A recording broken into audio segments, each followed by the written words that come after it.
Madam రీసెంట్గా 1వ తారీఖు పెన్షన్ల పంపిణీ కార్యక్రమం జరిగితే పిఠాపురంలో నాగబాబు గారు వెళ్ళి పెన్షన్ల పంపిణీ చేశారు. సోషల్ మీడియాలో ఏమంటున్నారంటే అసలు ఈయన అధికారి కాదు లేదా ఒక శాసనసభ్యుడు కాదు, ఇతనికి ఏ అర్హత ఉందని చెప్పి పెన్షన్లు పంపించుతున్నారని చెప్పి అంటున్నారు. ముఖ్యంగా పవన్ కళ్యాణ్ గారు ఈరోజు జనసేన పార్టీ అధినాయకుడైతే కనపడని ఆత్మ లాంటి వ్యక్తి నాగబాబు గారు. ఈరోజు గడ్డు కాలంలో పార్టీలోంచి ఒక్క మనిషి కూడా, అంటే ఎమ్మెల్యే సీట్లు ఎంపీ సీట్లు కావాలనుకున్న వాళ్ళు వెళ్ళిపోతారేమో, ఒక్క కార్యకర్త కూడా పక్కకి వెళ్ళలేదంటే కేవలం దాని వెనకాల ఉన్నటువంటి నాగబాబు గారి కష్టం.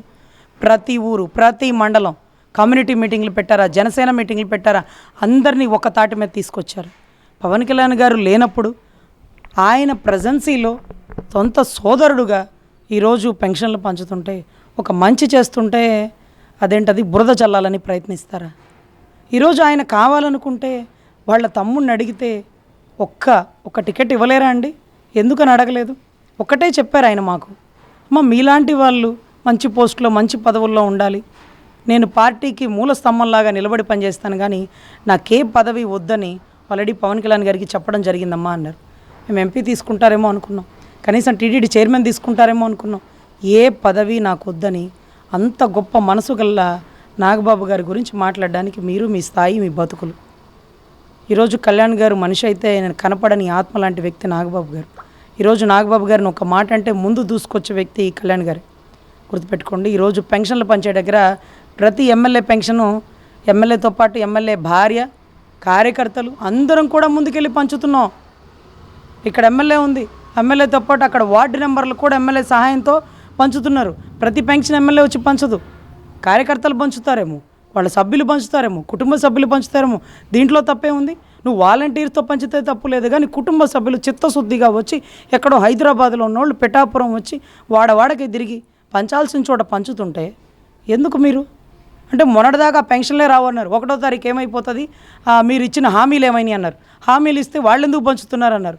ఏదో ఒక వంక పెట్టుకొని డొంక పట్టుకొని ఏలాడడం తప్ప రాష్ట్ర అభివృద్ధి ఎటువైపు వెళ్తుంది? ప్రశ్నించే చోట ప్రశ్నించాలి, మీరు ప్రతిపక్ష హోదా తీసుకోవాలా. అంతేకాని ఈరోజు మేము ప్రశ్నించడానికి మాకు ప్రతిపక్ష హోదా కావాలి, మేము అసెంబ్లీలో ప్రశ్నించాలి అంటే 2 చోట్ల ఓడిపోయినాడు ఎక్కడి నుంచో అని ప్రశ్నించాడు. జనవాణి అంటూ జనాల సమస్యలు ఎక్కడి నుంచో తెలుసుకున్నాడు. ఒక ఎమ్మెల్యే ఉన్నాడు, అసెంబ్లీలో అడుగు పెట్టాడా? ఉన్న ఎమ్మెల్యేను కూడా మీరే తీసేసుకున్నారుగా కుట్రకోణంతో. ఈరోజు మీ దగ్గర నుంచి ఉన్న ఎమ్మెల్యేలు కుప్పలు తెప్పలుగా కబుర్లు చేస్తుంటే, చిచ్చి ఇది కాదు రాజకీయం అంటూ పక్కన పెట్టాడు మా అన్న. నేను వెనకాల ఉండే 11 మంది వస్తానన్నారు తెలుసా, నువ్వు తప్ప, నీ పెద్దిరెడ్డి తప్ప, మిగతా వాళ్ళందరూ ట్రాక్ పెట్టారు.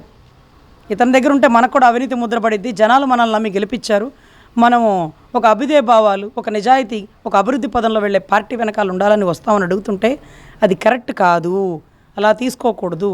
మీరు పంచేయండి, మీ ఊరికి ఏ ఫెసిలిటీస్ కావాలన్నా మేము అరేంజ్ చేస్తాము అంటూ మాటలు కూడా జరుగుతున్నాయి. ఆయనకి నీకు నక్కకి నాగలోక అనుకున్నంత తేడా ఉంది. నాగబాబు గారు మంచి హృదయంతో పార్టీలో ప్రతి సభ్యునికండి, నిన్నగాక మొన్న కూడా మమ్మల్ని పిలిచి చెప్పారు, పార్టీలో ఒక్కరోజు జెండా పట్టుకొని మోసిన ప్రతి వ్యక్తి కానీ, పార్టీకి పనిచేసినటువంటి సభ్యులు ఎవరైనా కోల్పోతే ఆ కుటుంబానికి కానీ మంచిగా అవుట్సోర్సింగ్ ఉద్యోగాలు ఇప్పించాలి, వాళ్ళ కుటుంబాన్ని మనం సెటిల్ చేయాలి, ఆ కుటుంబానికి అండగా మనం నిలబడాలి. ఆ కుటుంబంలో ఒక వ్యక్తి కోల్పోతే 5 లక్షలు ఇవ్వడమే కాదు, ఎవరైనా హార్ట్ స్ట్రోక్తో కోల్పోయినా, కుటుంబంలో ఒక వ్యక్తిని కోల్పోయినా, ఆ వ్యక్తి పార్టీ సభ్యుడైనా లేకపోతే ఇంకొక వ్యక్తి కార్యకర్త అయినప్పటికీ ఆ కుటుంబంలో ఆడ మనిషికి మనం అండగా నిలబడి, అన్న పవన్ కళ్యాణ్ ఉన్నాడంటూ ఆ కుటుంబంలో ఆడపిల్లలకి ఉద్యోగాలు ఇప్పించే ప్రాతినిధ్యం కల్పించాలి అంటూ నిన్నటి రోజే స్వయంగా నాగబాబు గారే చెప్పడం జరిగిందండి. ఈ వీడియో నచ్చితే లైక్ చేయండి. అలాగే మా ఛానల్ ని ఫస్ట్ టైం కనుక చూస్తున్నట్టయితే ఇప్పుడే సబ్స్క్రైబ్ చేసుకుని పక్కనే ఉన్న గంట సింబల్ ని యాక్టివేట్ చేసుకోండి. అప్పుడే మేము పెట్టే ప్రతి వీడియో మీకు నోటిఫికేషన్ గా వస్తుంది. అలాగే ఈ వీడియో పూర్తిగా చూసినందుకు ధన్యవాదాలు.